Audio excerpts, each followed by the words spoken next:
महाराष्ट्रातून 12वा क्रमांक आणि DYSP मधनं दुसरा क्रमांक आलेले प्रदीप गोरड यांचं आपण जोरदार टाळ्यांनी स्वागत करूया. सोलापूर जिल्ह्यातील माळशिरस हे त्यांचं मूळचं गाव आहे आणि शिक्षण त्यांनी YCMAतून घेतलं आणि याच्यापूर्वी सुद्धा त्यांना क्लास 2ची पोस्ट मिळाली होती. पण आपल्याला DYSPच व्हायचं आहे या उद्देशानं त्यांनी अजून पुढचा प्रयत्न चालू ठेवला. यावर्षी सुद्धा प्रेफरन्स देताना DYSP हाच पहिला प्रेफरन्स दिला होता आणि त्यांना मनासारखी ती पोस्ट यावर्षी प्राप्त झाली. तर आम्ही बोलत असताना त्यांच्या या सगळ्या प्रवासाबद्दल त्यांनी सगळं पुन्हा नव्यानं सांगितलं, तर ते सगळ्या गोष्टी तो तुम्हाला सांगतील. त्याच्यातून एक महत्त्वाची गोष्ट मला वाटतं त्यांनी तुम्हाला सांगायला पाहिजे की ही परीक्षा पास होण्यासाठी किती कष्ट करायला लागतात हे तुम्हाला रेग्युलरली मी सांगत आलो आहे. तर त्यानुसार ते तुम्हाला त्यानुसार सांगतील आणि त्यातून तुम्हाला काही महत्त्वाचे प्रिन्सिपल्स प्राप्त होतील ही परीक्षा पास होण्यासाठी, अशी माझी 100% आशा आहे.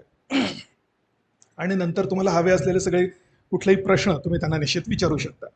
So I hand over the mic to him. Thank you.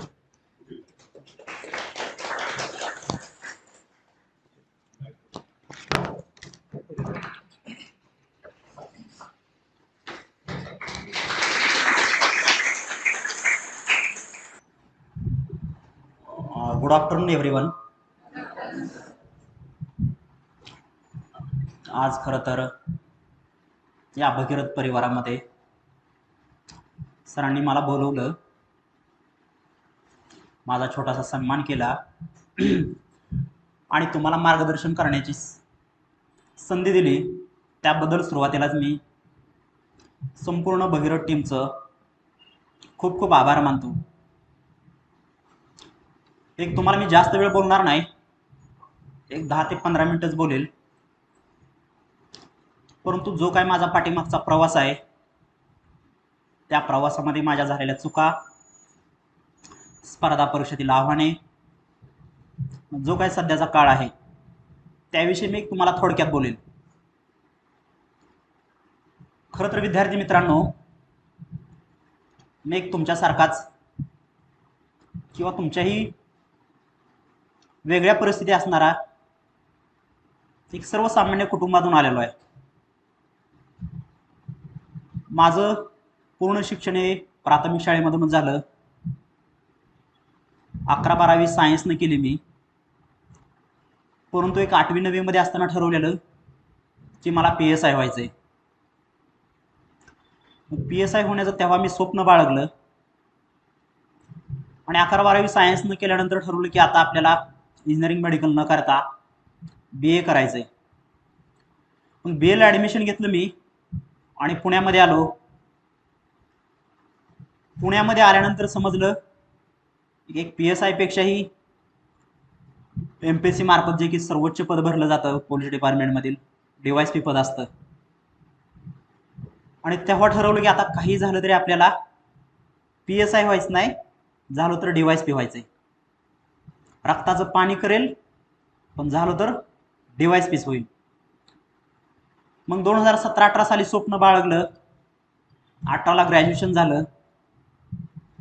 First अटेम्प्टमध्येच me राज्यसेवेची pre qualify झालो, मुख्य परीक्षा क्वालिफाय झालो, इंटरव्ह्यूलाही गेलो. परंतु तेव्हा फायनल सिलेक्शन झालं नाही माझं. मग राज्यसेवा 2019चा माझा सेकंड अटेम्प्ट. पुन्हा पूर्व परीक्षा पास, मुख्य परीक्षा पास, इंटरव्ह्यूलाही क्वालिफाय झालो. तेव्हाही वाटलं की पोस्ट मिळेल. फायनल रिझल्ट आला, पोस्ट नाही भेटली. परत राज्यसेवा 2020चा माझा तिसरा अटेम्प्ट. पुन्हा पूर्व परीक्षा पास, मुख्य परीक्षा पास, इंटरव्ह्यूला क्वालिफाय झालो. स्कोर चांगला होता, वाटत होतं की पोस्ट 100% मिळेल. परंतु नियतीच्या मनात काहीतरी वेगळं होतं. फायनल रिझल्ट आला आणि पॉइंटमध्ये पोस्ट गेली. परत राज्यसेवा 2021चा चौथा अटेम्प्ट माझा. पुन्हा पूर्व परीक्षा पास, मुख्य परीक्षा पास, परत इंटरव्ह्यूला क्वालिफाय, स्कोर चांगला होता, वाटलं की यावेळेस आता 100% आपण DYSP होतो या. परंतु तेव्हाही काहीतरी गडबड झाली, इंटरव्ह्यूला मार्क्स कमी आले, DYSP पद नाही भेटलं. पद मला मिळालं, परंतु क्लास 2 दर्जात जे सध्या मी कार्यरत आहे सहाय्यक निबंधक हे पद मिळालं, अपेक्षित ते पद मिळालं नाही. परत राज्यसेवा 2022 चा माझा 5वा अटेम्प्ट, पुन्हा पूर्व परीक्षा पास, मुख्य परीक्षा पास, इंटरव्ह्यूला क्वालिफाय झालो. तेव्हाही स्कोर चांगला होता, DYSP नक्की पद मिळेल वाटत होतं. परत रिझल्ट आला, DYSP पद नाही भेटलं. परत राज्यसेवेचा 6वा अटेम्प्ट 2023 माझा, पुन्हा पूर्व परीक्षा पास, परंतु बॅड लक असं की त्या जाहिरातीमध्ये DYSP पदच नाही आलं. मग ठरवलं की आता आपल्याला हा अटेम्प्ट द्यायचा नाही. तो अटेम्प्ट मी स्किप केला आणि ठरवलं की जो 2024 अटेम्प्ट आहे तो 100% मी मागाशी तुम्हाला म्हटलं तसं रक्ताचं पाणी झालं तरी चालेल, पण वेल प्रिपेअर्डनं जे काय पाठीमागच्या अनुभवातील चुका झाले त्यावरती काम करून हा अटेम्प्ट देऊया. अभ्यास सुरू केला, राज्यसेवेची जाहिरात आली, जाहिरातीमध्ये पुन्हा अजून DYSP पदच नाही. कारण मला फक्त आणि फक्त DYSP पाहिलं होतं, इतर कुठल्याही पदाला मी अट्रॅक्ट नव्हतो किंवा मला सॅटिस्फाय वाटत नव्हतं इतर पोस्टमध्ये काम करण्यासाठी. ज्यावेळेस तुमचं 100% प्रयत्न चांगला असतात, नीतीच्या मनात काहीतरी वेगळं असतं आणि बरोबर 2 महिन्यामध्ये त्या जाहिरातीमध्ये DYSP ची पदे ऍड झाली. कारण हा शेवटचाच अटेम्प्ट होता ऑब्जेक्टिव्हचा, 100% रात्र दिवस अभ्यास चालूच होता आणि अभ्यास सुरू केला. परत पूर्व परीक्षा पास, मुख्य परीक्षा पास, मुख्य परीक्षेचा स्कोर खूपच एक्स्ट्राऑर्डिनरी आला, वाटलं की आता 100% आपण रँकर महाराष्ट्रामध्ये येतो या. इंटरव्ह्यूलाही क्वालिफाय झालो. इंटरव्ह्यूचं शेड्यूल आलं, मात्र शेड्यूल आल्यापासून त्यावेळेस 5 पॅनल इंटरव्ह्यू घेत होतं. इंटरव्ह्यू माझा शेवटच्या टप्प्यात शेवटच्या दिवशी होता आणि ग्रुपवरती सगळीकडेच एक चर्चा चालू होती की मी तुम्हाला नाव घेणार नाही, पण एक पॅनल इंटरव्ह्यू खूप स्ट्रिक्ट घेत होते. ठरवलं की काही झालं तरी आपल्याला ते इंटरव्ह्यूचं पॅनल नाही आलं पाहिजे, कारण जर ते पॅनल आले तर इंटरव्ह्यूला मार्क्स देत नाही, म्हणजे हा गैरसमज होता. इंटरव्ह्यू चांगली तयारी केली. 30 ऑक्टोबर 2025 ला इंटरव्ह्यू मुंबईमध्ये होता. मुंबईमध्ये सकाळी गेलो, 8 वाजता MPSCच्या ऑफिसमध्ये प्रवेश केला. तिथं प्रवेश केल्यानंतर 9च्या आसपास समजलं की जो पॅनल आपल्याला नको होता तोच पॅनल इंटरव्ह्यूला आहे. 5 मिनिटं पूर्ण कन्फ्यूज मध्ये झालो.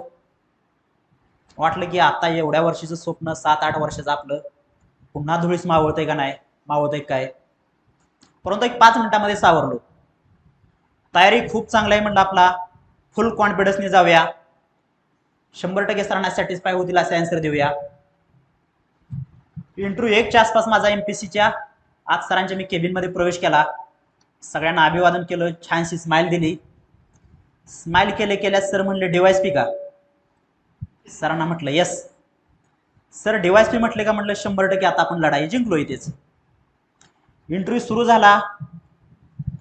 जवळजवळ 30 ते 32 मिनिटं इंटरव्ह्यू. खूप वेगवेगळ्या मुद्द्याभोवती चालू होता. मराठीमध्ये झाला, हिंदीमध्ये झाला, इंग्लिशमध्ये सुद्धा झाला. प्रत्येक क्वेश्चनला कॉन्फिडन्सनी, सायलेंटनी आणि सॅटिस्फाय होतील अशा पद्धतीने आन्सर देत होतो मी. इंटरनॅशनल रिलेशन भोवती इंटरव्ह्यू सुरू झाला. रशिया, युक्रेन, बांगलादेशची राजकारणाची आदवी, पाकिस्तानचं इन्स्टेबल असणार राजकारण, नेपाळचा त्यावेळेस इश्यू चालू होता, झडझडनं केलेलं आंदोलन. तसेच इतर वेगवेगळ्या मुद्द्याभोवती इंटरव्ह्यू झाला. पोलीस डिपार्टमेंटमध्ये इंटरव्ह्यू झाला, पहिला माझा प्रेफरन्स असल्यामुळं.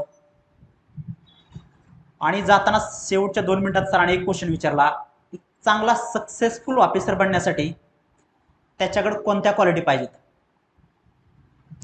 सरांना मी म्हटलं good communication skill, knowledge, efficiency, effectiveness, politeness आणि सेन्सिटिव्हिटी. सर म्हणले ठीक आहे, ह्या बेस्ट क्वालिटी पाहिजेत, परंतु मला एक अशी क्वालिटी सांगा जे की पोलीस डिपार्टमेंट साठी सगळ्यात बेस्ट असली पाहिजे. सरांना मी म्हटलं डिसिप्लिन. सरांनी तेवढ्याच तत्परतेने खाली त्यांच्या टेबलवरती हाताने टाळी वाजवली, साईडच्या पॅनलला म्हटले आपल्या आयुष्यामध्ये सगळ्यात बेस्ट कोणती क्वालिटी असावी, तर ते म्हणजे डिसिप्लिन. तुम्हाला सगळ्यांसाठी मी एवढंच पाठीमागं सगळं एक्सप्लेन केलं. डिसिप्लिन खूप क्वालिटी महत्वाची असावी. माझा इंटरव्ह्यू झाला 3-3:30 वाजता. मी मुंबईतून निघालो. पुण्यात 6:30 वाजल्या. पुण्यातील प्रवास खूप मोठा असल्यामुळं मधल्या काळामध्ये अनेक फ्रेंड सर्कल जोडलं होतं.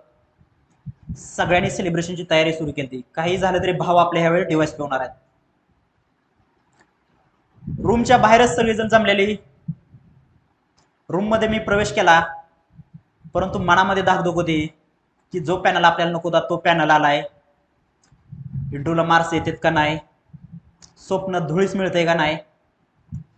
रूम मधील सगळ्या मुलांना मी बाहेर काढलं. रूम मध्ये एकटाच बसलो. रूम आतून लॉक केली आणि एमपीएससीची वेबसाईट चेक करायला सुरुवात केली. 6:45 वाजल्यापासून कंटिन्यू वेबसाईट चेक करत होतो. आता रिझल्ट येईल, मग रिझल्ट येईल.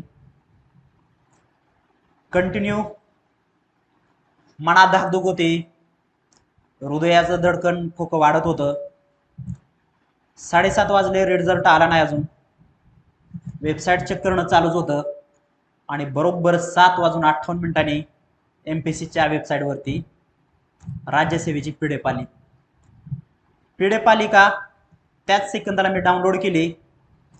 डाउनलोड करताना हात थरथर कापत होतं. वाटत होतं की रिझल्ट येतोय का नाही, काय होतंय, वेगवेगळ्या विचाराचं मनामध्ये काहूर माजलेलं. पीडीएफ डाउनलोड झाली. झाल्या फर्स्टच पेजला नाव दिसलं, प्रदीप दुर्योधन गोरड, महाराष्ट्रामध्ये एनटीसीतून फर्स्ट रँक. जे काही पाठीमागचा प्रवास होता अक्षरशः डोळ्याकडून तो प्रवास गेला. आई वडिलांना कॉल केला, व्हिडिओ कॉल. त्या व्हिडिओ कॉलमधून आई वडिलांना एकच मी म्हटलं की जे पद मला पाहिजे होतं ते पद भेटलं या. तसे म्हणताच आई वडिलांनी अक्षरशः मोठमोठ्यानं तिकडून रडायला सुरुवात केली. मलाही आनंदाश्रू येत होतं. आनंदाश्रू काही थांबतच नव्हतं. आई वडील मोठमोठ्यानं रडायचे, मी रडायचो. 15 ते 20 मिनिटं हे सगळं काय चाललंय आम्हाला समजत नव्हतं. कारण जवळजवळ 7 ते 8 वर्षाचा संघर्ष होता. रात्रना दिवस अभ्यास केला होता. 100% झोकून केली होती. रक्ताचं पाणी म्हटल्यासारखं त्या पद्धतीने अभ्यास केला होता आणि ते स्वप्न मी सत्यात उतरवलं होतं. त्यामुळं साहजिकच आनंदाश्रू येणं गरजेचंच होतं. आनंदाश्रू आमचं काय थांबत नव्हतं. कॉल थांबला. संपूर्ण महाराष्ट्रातून अनेकांचं कॉलचं शुभेच्छांचं वर्षाव सुरू झालं. तुम्ही अनेक जण इंस्टाग्रामवरती मला बघत असाल.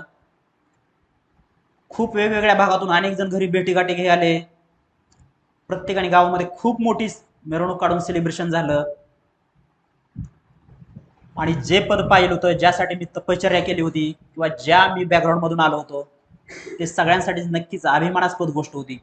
त्यामुळे संपूर्ण महाराष्ट्रातून माझ्यावर कौतुकाचा वर्षाव सुरू झालेला होता. हा सगळा प्रवास मी तुम्हाला यासाठी सांगितला की तुम्ही काहीतरी आतून मोटिवेट व्हाल. आता थोडीशी मी माझी पाठीमागची जर्नी सांगतो. मी मागाशी म्हटल्यासारखं माझ्यासारख्यातील कुणाचीच परिस्थिती एवढी खराब नसेल. प्रत्येकाची परिस्थिती चांगली असेल. आई वडील कोणीही शाळेमध्ये गेलं नाही. घरामध्ये 18 विश्व दारिद्र्य. शिक्षणाची पहिली पायरी चढणारा कुटुंबातील कोण होतो, तर मी होतो. परंतु मनामध्ये स्वप्न बाळगलं होतं, काही झालं तरी काय होईल, DYSP होईल. आणि त्यासाठी रात्रना दिवस कन्सिस्टन्सीने अभ्यास सुरू केला होता. या प्रवासामध्ये अनेक गोष्टीचा मी सॅक्रिफाईस केला होता. अनेकाला वाटत होतं की हे मिळालं. मला अनेक मित्रांचं कॉल यायचं की म्हणायचं साहेब एका रात्रीत तुमचं आयुष्य बदललं. पण मी त्यात सगळ्यांना सांगितलं ते तुमच्या सगळ्यांसाठी एक रात्र असेल, परंतु एक रात्र ती माझ्यासाठी 7 वर्षाची रात्र होती. कारण हा प्रवास सोपा नव्हता. या प्रवासामध्ये अनंत अडचणी आल्या, अनेक संघर्ष करावा लागला, परंतु मनामध्ये एकच ध्येय होतं, एकच ट्रॅक होता, झालो तर DYSP होईल. आणि ते स्वप्न सत्यात उतरवलं. या मधल्या काळामध्ये अनेकांनी मला खूप वेगवेगळ्या पद्धतीची मोलाची मदत केली. आपल्या भगीरथ टीमचं सुद्धा मी मॉक इंटरव्ह्यूच्या वेळेस मला खूप चांगल्या पद्धतीनं फायदा झाला. मी तुम्हाला सगळ्यांना आता एकच सांगेल, 5 ते 10 मिनिटं सांगतो. जर खरंच तुम्हाला स्पर्धा परीक्षा करायची असेल तर तुम्ही आता मी सांगितलं तुम्ही मोटिवेट होणार, 4-8 दिवस पेटून अभ्यास करणार, याला काही अर्थ नाही. तुम्हाला जर स्पर्धा परीक्षा करायची असेल तर तुम्ही स्वतः आतून मोटिवेट पाहिजे, तर हे शक्य आहे. कारण ज्यावेळेस माणूस आतून मोटिवेट असतो, स्वतः डिसिप्लिन असतो, तरच तुम्हाला सक्सेस मिळतं. आणि जाता जाता मी तुम्हाला एक छोटीशी खूप छानशी एक कविता सांगतो. कविता नाही, गोष्ट सांगतो, नंतर कविता बोलतो. एक गोष्ट सांगतो. एक जंगल असतं, जंगलामध्ये एक छोटंसं खूप छानसं गाव असतं. त्या गावामध्ये खूप प्रसिद्ध असं शिल्पकार असतात. ते एक शिल्पकार एकदा ठरवतात की आपल्याला गावामध्ये सगळ्यात सुंदर अशी मूर्ती बनवायची आहे. मग ते सकाळी उठतात, जंगलामध्ये जातात, जंगलातून खूप 2 मोठे दगड घेऊन येतात. एक दगड साईडला ठेवताना एका दगडाभोवती ते शिल्पकाम चालू करतात. काही दिवस जातात, मूर्ती 25-30% बनते आणि तो दगड तुटतो. तुटलेला दगड ते साईडला ठेवतात, दुसऱ्या दगडाभोवती शिल्पकाम चालू करतात. जवळजवळ 1 वर्षाचा टाइम जातो. त्या दगडामधून सुंदर अशी खूप छानशी मूर्ती तयार होते. एवढी छानशी मूर्ती तयार होते, ती मूर्ती बघण्यासाठी आसपासच्या पंचकृषीतील सर्व लोक येतात आणि गावकरी ठरवतात की ही मूर्ती आपल्याला गावातील मुख्य मंदिरामध्ये बसवायची. त्या मूर्तीला ते वाजत गाजत नेतात, मिरवणूक काढतात आणि त्या मूर्तीच ते गावामध्ये एक प्रतिष्ठापना करतात. मात्र जी तुटलेली मूर्ती असते, तीच मूर्ती त्या मंदिरातील जे मुख्य द्वार असतं, त्या मुख्य द्वाराच्या पायरीजवळ ठेवतात. अनेक लोक त्या ज्या बाहेरच्या मूर्तीला तुडवून आतमध्ये जातात, आतल्या मूर्तीला फुले वाहतात, पूजा अर्चा करतात आणि त्या मूर्तीला चांगले सन्मान करतात. मग एक दिवशी बाहेरची मूर्ती आतल्या मूर्तीला म्हणते की असं विशेष काय झालं, आपण दोघं तर सोबतच आणलेलं, मात्र लोक मला तुडवत आतमध्ये जातात, तुला मात्र पूजा अर्चा करतात, फुले वाहतात, असं विशेष काय घडलं? यातून घेण्यासारखं एक खूप छानसं वाक्य. आतली मूर्ती म्हणते की ज्यावेळेस संघर्ष चालू होता, तो संघर्ष मी सोसलाय, सहन केलाय, त्यामुळं मी आत आहे आणि तू बाहेर आहे. आपल्या जीवनाचं सुद्धा किंवा स्पर्धा परीक्षेत सुद्धा गाफील हेच आहे. जर आपण संघर्ष केला, त्या संघर्ष सहन केला, तर नक्कीच तुम्ही सुद्धा आयुष्यात त्या आतल्या मूर्तीप्रमाणे यशस्वी झाल्याशिवाय राहणार नाही. एवढं या ठिकाणी मी तुम्हाला खूप छानसं सांगितलं. कारण अनेक जण येतात, स्पर्धा परीक्षेकडे एक टाइमपास म्हणून बघतात, थोडे दिवस करतात, निघून जातात. खूप मुलं ढीक पडलेत. तुम्ही बघताय 3-4 लाख दरवर्षी फॉर्म येतात, परंतु यातून एक प्रामाणिकपणे 100% तयारी करणारी मला वाटतं फक्त एक 10 ते 15% विद्यार्थी असतील. आणि सरांना सुद्धा मी आत्ताच मागाशी म्हटलं की या स्पर्धा परीक्षा एक रहस्य आहे. जो 100% तयारी करतो, 100% प्रामाणिक स्वतःशी राहतो, त्याला स्पर्धा परीक्षा कधी सुद्धा निराश करत नाही. कारण स्पर्धा परीक्षेचं वैशिष्ट्य आहे, तुम्ही स्वतः कन्सिस्टन्सीनं, मी म्हणत नाही रोज प्रत्येकाने 15 तास अभ्यास करा, 20 तास करा, 10 तास अभ्यास करा, पण त्या अभ्यासामध्ये कन्सिस्टन्सी ही खूप महत्त्वाची असली पाहिजे. कारण माझ्या ज्यावेळेस स्पर्धा परीक्षेचा काळ होता, त्यामध्ये 6-6 महिने, 1-1 वर्ष मी घरी जात नव्हतो. तुम्हाला सांगायला किंवा आता ऐकायला विशेष वाटेल, जवळजवळ 4 वर्ष मी मोबाईल सुद्धा यूज केला नाही. मोबाईलच नव्हता 4 वर्ष माझ्याकडे. जरी घरी आईवडिलांना फोन करायचा असेल तर एखाद्या मित्राचा कॉल मोबाईल घ्यायचा आणि त्यांच्यावरून कॉल करायचा. यश सहजासहजी मिळत नाही. त्या यशासाठी तुम्हाला खूप संघर्ष करावा लागतो, खूप प्रामाणिकपणे अभ्यास करावा लागतो, तरच यश मिळतं. कारण आता स्पर्धा परीक्षेचा खूप ट्रेंड बदलला आहे. प्रत्येकाला शॉर्टकटमध्ये यश पाहिजे. यश हे शॉर्टकटमध्ये नसतं. तुम्हाला जायचं असेल तर योग्य ट्रॅकने एक स्पर्धा परीक्षेत 4 महत्वाच्या गोष्टी आहेत, 4 शब्द आहेत, ते प्रत्येकाने नोट डाऊन करा किंवा लक्षात ठेवा. तुम्ही हार्डवर्क केलं पाहिजे, डेडिकेशन तुमच्याकडे असलं पाहिजे, पेशन्स असलं पाहिजे आणि डिसिप्लिन असले पाहिजे. जर ह्या 4 गोष्टी असेल तर 100% सक्सेस मिळणार तुम्हाला. आता नाही, ह्या टाइमला नाही, कधी ना कधी ज्यावेळेस तुम्ही 100% हे गुण बाळगलं तर प्रत्येकाला यश मिळेल. प्रत्येक जण मला वाटतंय डेप्युटी कलेक्टर, DYSP किंवा IAS IPS किंवा प्रत्येकाचं टार्गेट असेल, कोणाचं कंबाईन असेल PSI SR होण्याचं, ते नक्की मिळेल. आणि अजून मला एक तुम्हाला सगळ्यांना ह्या निमित्तानं सांगायचं आहे की प्रत्येकाने स्वतःचं टाइम टेबल बनवा. प्रत्येकाने स्वतःची एक छोटीशी नोटबुक घ्या, आताच डायरी घ्या.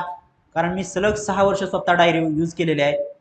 त्या डायरीमध्ये 8-8 दिवसात तुमचं टाइम टेबल सेट करा. तुम्ही 24 तासाचं टाइम टेबल सेट करा. त्यामध्ये तुम्ही झोपणार किती वेळ, अभ्यास किती वेळ करणार, तुमचा चहाचा ब्रेक, डिनर, लंच किंवा मित्रांसोबत गप्पा, मोबाईलचा यूज, ह्या सगळ्या गोष्टी नोट डाऊन करा. तेवढी तुमच्यामध्ये डिसिप्लिन पाहिजे. कारण स्पर्धा खूप डेंजर आहे. तुम्ही बाहेर बघायला गेलं तर लाखो मुलांचा अर्ज आहे, बोटा मोजण्या एवढ्या जागा आहे त्या, आणि हे सगळं रिझर्वेशन इतर गोष्टी बघता. मी काय निगेटिव्ह करत नाही, पण तुम्हाला वास्तव सांगतोय स्पर्धा परीक्षेचे खूप भयंकर आहे. आणि ह्या स्पर्धेत तुम्हाला टिकायचं असेल तर तेवढं डिसिप्लिन आणि ह्या सगळ्या गोष्टी तुम्ही केल्या पाहिजे, त्या तरच यश मिळू शकतं. कारण आणि तुम्ही स्वतःला टाइम पिरियड ठरवा आणि गोल सेट करा आयुष्यात. टार्गेट मोठं, स्वप्न मोठी बघा. अजून एक छोटंसं तुम्हाला उदाहरण सांगतो. एक मी सर्वसामान्य कुटुंबातून आलेलो आहे. लहानपणी आईसोबत मी बसने प्रवास करत होतो. प्रवास करताना आईला मी म्हटलं की बस कोणाची आहे,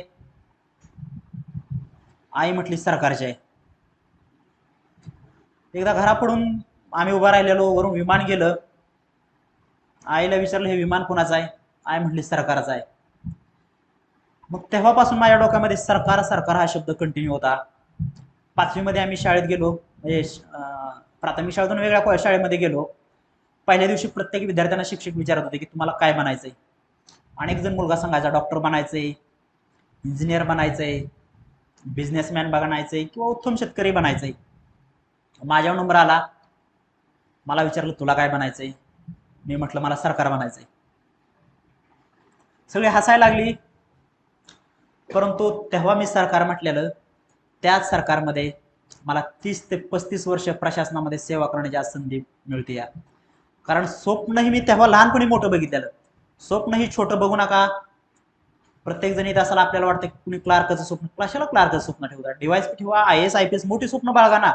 कारण बघा गेलं तरी स्पर्धा परीक्षा सगळी एकच आहे. आता राज्यसेवा आणि UPSC तर सेमच झालेले आहे. कंबाईनचंही बघायला गेलं तर तुम्ही GS history, geography, polity, science ते सेमच आहे प्रिलिमचं. त्यामुळे स्वप्न मोठी बघा, स्कोरचं टार्गेट चांगलं बाळगा. तुमचा विश्वास बसणार नाही. मी 32 प्रिलिम दिल्या, म्हणजे कंबाईनच्या सगळ्या 32च्या 32 मी प्री पास आहे. एक सुद्धा प्री फेल नाही. मी कंबाईनचा कधी मेन्सचा अभ्यास केला नाही किंवा मेन्स दिली नाही, तो भाग वेगळा. पण तो प्रिलिम मी सगळ्या देत होतो. जेवढ्या प्रिलिम 32 प्रिलिम दिल्या, 32 प्रिलिम मी पास आहे. कारण टार्गेट हे तुमचं, आणि नुसतं प्रिलिम मी बाउंड्रीवरती पास नाही. राज्यसेवेचा माझा स्कोर असायचा 165 170 प्रिलिमचा, कट ऑफ 110 112 लागायचं. कंबाईनचा त्यावेळेस 48 50 स्कोर लागायचा, माझा 80 82 स्कोर कंबाईन प्रिलिमला असायचा. कारण टार्गेट मोठं होतं, स्वप्न मोठी होती. जसा तुम्ही विचार करता तशा गोष्टी आपोआप घडतात. लॉ ऑफ अट्रॅक्शन वरती सुद्धा माझा खूप चांगला विश्वास आहे. प्रत्येकाला माहित असेल युट्यूबवरती किंवा अनेक ठिकाणी लॉ ऑफ अट्रॅक्शन येतं. तुम्ही जसा विचार करणार तशा तुमच्या लाईफमध्ये गोष्टी घडणार. तुम्ही टार्गेट ठेवा 70चं. मी म्हणत नाही तुम्हाला 70 पडतील, तुम्हाला 65 किंवा 68 69 ह्याच्या आसपास तर नक्की घ्या. आणि नुसतं पडणार टार्गेट ठेवू नका. त्यासाठी तुम्ही प्रामाणिकपणे किमान रोज मला वाटतं 10 तास तरी अभ्यास द्या. आणि तुमच्या डोळ्यापुढं 24 तास हे तुमचं आईवडील असले पाहिजे. कारण आईवडील तुम्हाला रात्रना दिवस कष्ट करून, रात्रीचा दिवस एक करून एवढी मोठी स्वप्न बाळगत तुम्हाला अभ्यासाला पाठवतात. त्यांच्या विश्वासाला अजिबात तुम्ही तडा जाऊन देऊ नका. डोळ्यापुढे जर तुम्ही कंटिन्यू आईवडील ठेवले, मनापासून अभ्यास केला, तर मला वाटतं नक्कीच यश मिळेल. कारण आजकाल आपण मुलं बघतोय किंवा मुली बघतोय, अनेक टाइमपासचं क्षेत्र चालू आहे. याचं म्हणून याचं सोशल मीडिया इतर गोष्टी खूप भयंकर बाहेरचं वातावरण आहे. जर हे यश मिळवायचं असेल, स्पर्धेत टिकायचं असेल, पुन्हा आणि वारंवार मी तुम्हाला तेच का बोलतोय, कारण जीव आतून मनापासून बोलतोय. कारण मला काय एवढंही पडलं नाही येऊन तुमच्याशी बोलायला किंवा ही गोष्टी करायला. कारण जे माझ्या लाईफमध्ये चुका झालेत, प्रत्येक जण स्पर्धा परीक्षेत येणारा हा सर्वसामान्य कुटुंबातील असतो. त्यातील येणारा कुठल्या मोठ्या बिझनेसमॅन फॅमिलीतील किंवा चांगल्या वेल डेव्हलप फॅमिलीमधील कोण नाही. त्यामुळे आई वडिलांना विश्वासाला अजिबात तडा जाऊ देऊ नका. 100% स्वतःला झोपून द्या. नक्कीच ही स्पर्धा परीक्षा ठामपणे मी तुम्हाला सांगतो, यातील जेवढी तुम्ही बसलाय किंवा ऑनलाईन जेवढे ऐकत असतील, एकाला सुद्धा निराश करणार नाही. कधी निराश करणार नाही, तर तुमचं प्रयत्न हे 100% प्रामाणिक असतील तर निराश करणार नाही. प्रत्येकाला एक गोष्ट माहित आहे, लहानपणी ससा आणि कासवाची गोष्ट माहित आहे. शर्यत कोण जिंकतो? कासव. कासव का शर्यत जिंकतं? कासवाकडं एकच क्वालिटी महत्वाची असते, ते म्हणजे कन्सिस्टन्सी, सातत्य. ससा चपळ असतो, सशामध्ये स्पीड असतं, सगळं असतं, पण शर्यत कासव जिंकतो, कारण कासवामध्ये सातत्य हे गुण असतो. तसा आपल्या लाईफमध्ये सुद्धा अभ्यासामध्ये सातत्य ठेवा. कोण 4 दिवस खूप अभ्यास करेल, 2-3 दिवस रेस्ट घेईल, त्याला अजिबात अर्थ नाही. किंवा अनेक जण 2-3 महिने खूप अभ्यास करतील, 8-15 दिवस घरी जातील, झिरो आहे तुम्ही. जोपर्यंत पोस्ट मिळत नाही तोपर्यंत प्रामाणिकपणे राहावा, स्वतःशी इंटरनल मोटिवेट राहावा. घरी राहावा, पण फार तर 1-2 दिवस जावा, घरी गेलं तरी थोडंफार त्या अभ्यासाच्या फ्लो मध्ये राहावा. आणि सगळ्यात अजून महत्वाची गोष्ट सांगायची की स्पर्धा परीक्षेत तुमचा फ्रेंड सर्कल हा खूप चांगला असला पाहिजे. कारण गावाकडे बघा एक म्हण आहे, कारण ज्यावेळेस आंब्याची एक थैली असते, त्या थैलीमध्ये एक जर खराब आंबा असेल तर अख्खी थैली खराब करतो. आपल्या आयुष्यात सुद्धा तसंच आहे. आपल्या ग्रुपमधील एखादी जर व्यक्ती खराब असेल तरी अख्खा ग्रुप खराब झाल्याशिवाय राहत नाही. त्यामुळे ग्रुप चांगला करा, डिस्कशन करा, छोट्या छोट्या चुकावरती कामकाज करा. कारण तुमचं नशीब आहे, कोळंबे सरांसारखे गुरु तुम्हाला मिळालेत. कारण आज आम्ही बघतोय आमच्या वेळेस स्पर्धा परीक्षेत, आमच्या वेळेस म्हणजे माझा काय लय पाठीमागचा नाही, सध्याचाच काळ आहे, पण जी कोळंबे सरांची बुक होती अतिशय दर्जेदार quality, economics, science tech, agriculture, history, खूप दर्जेदार, आणि ते स्वतः सरांनी तयार केलेली बुक होते. कारण कोळंबे सरच म्हणजे एमपीसी सक्सेस हे स्पर्धा परीक्षेतलं एमपीसीचं राज्यसेवेचं ऑब्जेक्टिव्हचं सूत्र ठरलेलं होतं. कोळंबे सरांनी एवढ्या तुम्हाला छानसं चांगलं व्यासपीठ दिलं, या सरांसारखं तुम्हाला गुरु लाभलेत. सरांचा प्रत्येकाने पुरेपूर वापर करून घ्या. वापर म्हणण्यापेक्षा सरांच्या नॉलेजचा फायदा करून घ्या. पण अजिबात कुणाला तुम्ही स्वतःची न्यूनगंड बाळगू नका. एखादी मनात शंका आली डायरेक्ट सरांना विचारा, किंवा मी तुमच्यासाठी अवेलेबल आहे. प्रत्येकाने मला मेसेज करा, सर मला ह्या गोष्टीचं तुम्ही समजावून सांगा. प्रत्येकाला मी रिप्लाय देईन. मला इंस्टाग्रामला मेसेज करा किंवा माझा आयडीज आहे त्यावर मला करा. प्रत्येक मुलाला मी, कारण संपूर्ण महाराष्ट्रामध्ये जवळजवळ मी 2-2.5 महिने झालं प्रत्येक कॉलेजवरती जातोय, स्पर्धा परीक्षा करणाऱ्या मुलांपर्यंत पोहोचतोय, या मुलांना मार्गदर्शन करतोय. त्यातून एकच गोष्ट मी मनाशी बाळगली, जी आपल्या पाठीमागील चुका झाल्या, आपल्याला मोठा टाइम पिरियड लागला, त्या गोष्टी मुलांच्या नाही झाल्या पाहिजेत. ग्रामीण भागातील मुलं योग्य डायरेक्शनने गेली पाहिजे. आई वडिलांचं स्वप्न धुळीच नाही मिळवलं पाहिजे. यासाठी मी प्रत्येक कॉलेजवरती जातोय, स्पर्धा परीक्षा सेंटरवरती जातोय आणि मुलांना मार्गदर्शन करतोय. या तुम्ही खूप वेळ झाला प्रत्येक विद्यार्थ्याकडे मी बघतोय, प्रत्येक जण मनापासून ऐकताय. मला वाटतंय यातील प्रत्येक विद्यार्थी नक्कीच या आपल्या स्पर्धा परीक्षेच्या प्रवासामध्ये माझं जे काही 4 शब्द आहेत ते ॲक्सेप्ट केल्याशिवाय राहणार नाहीत. कारण मित्रांनो, खरंच पुन्हा पुन्हा तुम्हाला मी ते सांगतो, या कारण स्पर्धा परीक्षा ही एवढी सोपी नाही. निगेटिव्ह करत नाही, वास्तव आहे, एवढी सोपी नाही. टाइमपास म्हणून याकडे बघू नका. 100% स्वतःला झोकून द्या. 99% नाही. स्पर्धा परीक्षेला चला, मूवीला चला, चला पार्टीला चला, चला इकडे फिरायला, कशाला पाहिजे या गोष्टी? नंतर खूप मोठं तुम्हाला आयुष्य आहे. एकदा ना तुम्ही अधिकारी झाल्यावर परत ते लाईफच तुम्हाला सर्व एन्जॉय करायची आहे. जो काय तुम्ही ठरवलाय, आता प्रत्येकाला वाटत असून की सराला 6-7 वर्ष लागली, पण तसं नाही. आणि एकदम 2-3 वर्षामध्ये किंवा 1 वर्षात पण सक्सेस होऊ शकतात. कारण प्रत्येकाचं स्पर्धा परीक्षेचं सक्सेसचं सूत्र वेगवेगळं असतं. माझ्या चुका झाल्या, मला चांगलं मेंटर नाहीत मिळालं, किंवा मला स्पर्धा परीक्षेत डायरेक्शन होते, त्यामुळे मला टाइम पिरियड खूप मोठा लागला. मला वाटतं तुम्हाला कोणालाच एवढा टाइम पिरियड लागणार नाही. येणारी जी काही जाहिरात असेल त्यातील प्रत्येक विद्यार्थी खात्रीनं सांगतो की नक्की सक्सेस होईल. आणि जर अजून तुम्हाला पुन्हा सांगतोय, जर तुम्हाला कोणतंही मार्गदर्शन पाहिजे असेल, सरांना भेटा, माझ्या टचमध्ये राहा, 24 तास तुमच्यासाठी मी अवेलेबल असेल. मात्र प्रयत्न 100% करा, फ्रेंड सर्कल चांगला ठेवा, यशस्वी तुम्ही झाल्याशिवाय राहणार नाही. आणि अजून तुम्हाला एक छोटीशी गोष्ट सांगतो मी, एक 2च मिनिटाची आहे. प्रत्येकाला महाभारत असं माहीत असेल.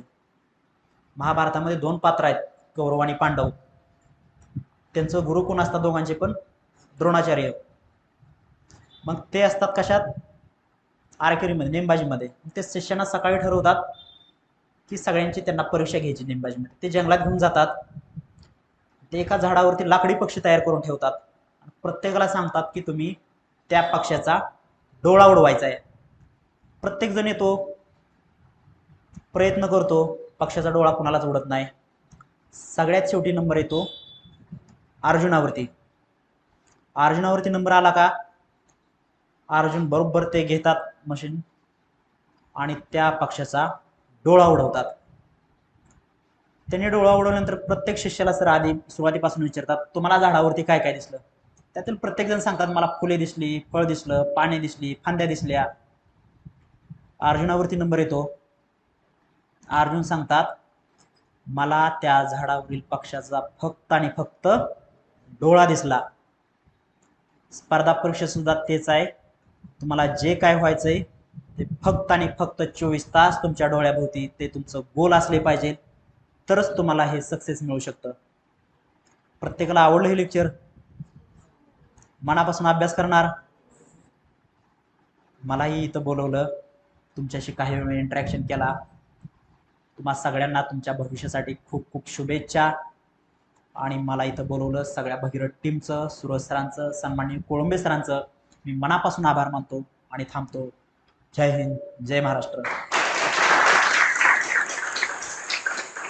आणि एक 4-5 मिनिटं कोणाचा प्रश्न असतील ते मला वाटतं, तर कोणाचा काय प्रश्न असतील तर आपण विचारू शकता. यामध्ये थोडक्यात मी उत्तर देईल. थोडक्यात 1-2-3 जणांनी प्रश्न विचारा जर कोणाचा असतील. लाजू नका, तुम्ही वर उठून बोललात तरच तुम्हाला तुमचे काय प्रश्न समस्या आहे ते कळतील.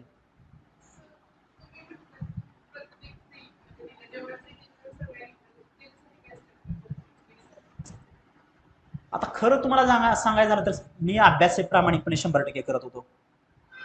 माझं बुक लिस्ट ठरलेली होती, अभ्यासामध्ये डिसिप्लिन होती, ट्रॅक माझा एक चांगला होता. माझं अजून एक तुम्हाला सांगणं महत्त्वाचं राहिलं, स्पर्धा परीक्षा एक सूत्र आहे, तुम्हाला सिलेबस कळायला पाहिजे स्पर्धा परीक्षेचा. दुसरी गोष्ट PYQ वर तुमचं होल्ड असलं पाहिजे. तिसरी गोष्ट तुम्ही जी काही बुक रीड करताय त्या बुकच्या शॉर्ट नोट्स बनवल्या पाहिजे त्या. आणि चौथी महत्त्वाची गोष्ट, तेच नोट्स तुम्ही एक्झामच्या अगोदर रीड केल्या तर मला वाटतं कॉन्फिडन्स येतो आणि नक्की स्कोर सुद्धा येईल राहत नाही. कुठलं सूत्र आहे? Syllabus, PYQ, short notes. एवढ्या गोष्टी बाळगा, नक्कीच यश तुम्हाला सुद्धा मिळेल.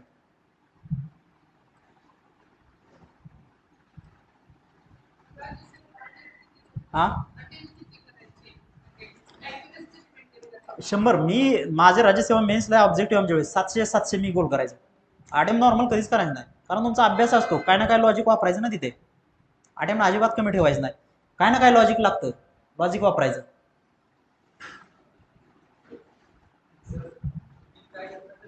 हा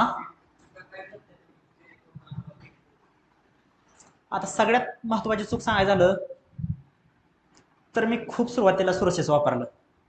आता हिस्ट्री वाचायची असेल 6-6, 7-7 मी बुक वाचत होतो हिस्ट्रीची. पॉलिटीची जेवढी मार्केटमध्ये ते बुक वाचायचं, अफाट वाचन केलं, कारण मला डायरेक्शन नव्हती, मला चांगला मेंटॉर नव्हता, मी कुठलाही क्लास केला नव्हता. त्यामुळे हे मधल्या प्रोसेस मला मध्ये खूप टाइम गेला. जर माझी बुक लिस्ट स्टँडर्ड असेल आणि मी प्रॉपर त्या डायरेक्शन गेलो असतो तर मला लवकर सक्सेस मिळालं असतं. हेच महत्वाचं आहे. हा नक्की टेस्ट सिरीज मी लावत होतो, टेस्ट सिरीज केली पाहिजे, कारण त्या टेस्ट सिरीजनं मी म्हणत नाही तुम्हाला ॲज इट इज ते क्वेश्चन येतील. टेस्ट सिरीजचा एकच फायदा होतो की तुम्हाला किती क्लायमेट झोन मिळतो एक्झामच्या वेळेचा, किंवा छोटी जी तुमची भीती असते ते भीती जाते. आणि जर तुमचा टाइम असतो त्या टाइममध्ये तुम्ही प्रत्येक क्वेश्चन कम्प्लीट करण्याचा प्रयत्न करता. एवढं टेस्ट सिरीजचा फायदा आहे.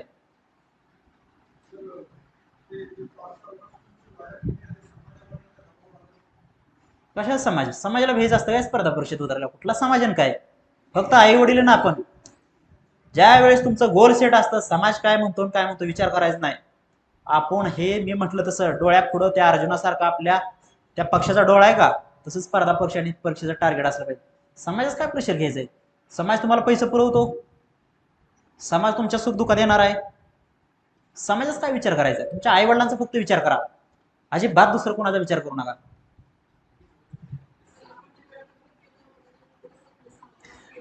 माझं प्रॉपर टाइम, माझ्यामध्ये डिसिप्लिन एवढी होती की माझ्या 1 मिनिटाचं सुद्धा टाइम टेबल ठरलेलं होतं. मी बरोबर सकाळी 7:05 लायब्ररीच्या सीटवर बसायचो. 7:06-7 सुद्धा नाही, 7:05 सीटला बसायचो. मी उठायचो जवळजवळ 5:45. डेली मला एक्झरसाइजचं होतं, 1 तास मी व्यायाम करायचो, मेडिटेशन ध्यानधारणा करायचो. 7:05 लायब्ररीत बसायचो. नंतरच माझं शेड्यूल ठरलेलं होतं की नंतर माझा ब्रेकफास्टचा ब्रेक होता, लंचचा टायमिंग, दुपारी थोडी रेस्ट करायचो, नंतर डिनरचा टायमिंग आणि मग मित्रांसोबत थोडा वेळ गप्पा टायमिंग. हे प्रॉपरली शेड्यूल होतं माझं. आणि संध्याकाळी मी बरोबर 11:30 झोपायचो.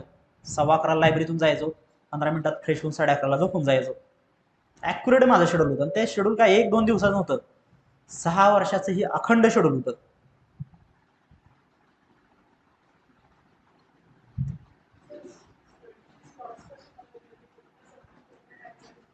आता प्रत्येकाचं वेगवेगळं असू शकतं, पण परंतु माझं शेड्यूल असं होतं, मी फक्त एकच सब्जेक्ट करायचो. मी त्या सब्जेक्टला टाइम पिरियड द्यायचो. 5 दिवसात मला ते सब्जेक्ट कंप्लीट करायचा आहे. तो सब्जेक्ट कंप्लीट करायचो. त्यामध्ये रोज 2 तास मी PYQ करायचो.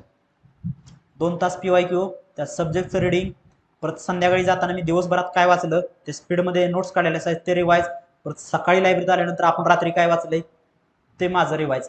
असं प्रॉपर शेड्यूल माझं ठरलेलं असायचं. कारण PYQ स्पर्धा परीक्षेत आता तुम्हाला कंबाईन जर कोण करत असतील तर कंबाईनवाल्याला मला हाच मेसेज द्यायचा आहे, PYQ हे खूप महत्वाचे आहेत. PYQ शिवाय सक्सेस नाही.